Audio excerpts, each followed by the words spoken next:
All right, so let's look at the situation now. The task of getting the group out here, that's the entrance, will not be easy, as we heard Saksa there. So what are some of the challenges that, rescuers face?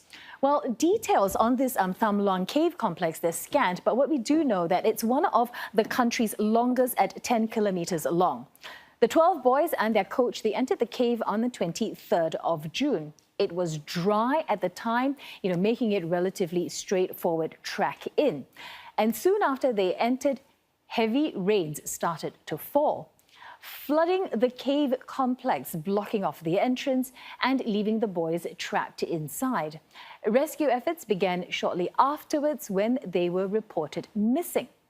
The search and rescue teams, aided by cave diving experts, have been working round the clock, and they want to try and get the water level low enough so the group could possibly walk out. Over 128 million litres of water have already been pumped out, but the floodwaters, they're not receding fast enough.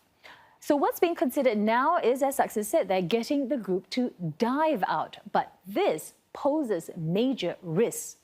First thing, the flow of water is very strong in some parts. It's also muddy, meaning visibility is practically zero.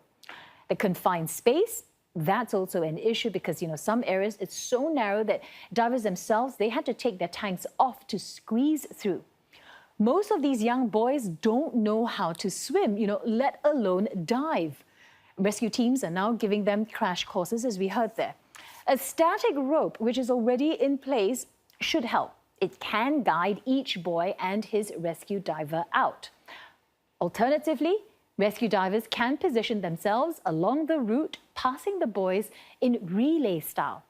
And they're also likely to position oxygen tanks at regular intervals to ensure enough air supply.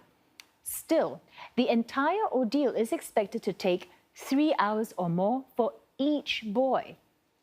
In previous cave rescues, drilling has been used as a way to get people out. But, in this situation, that might take too long.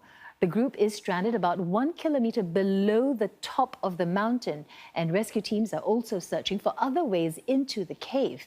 But it's a race against time. Rain is forecast to begin as early as tomorrow, and the deluge could very well jeopardize efforts and leave rescuers back at square one.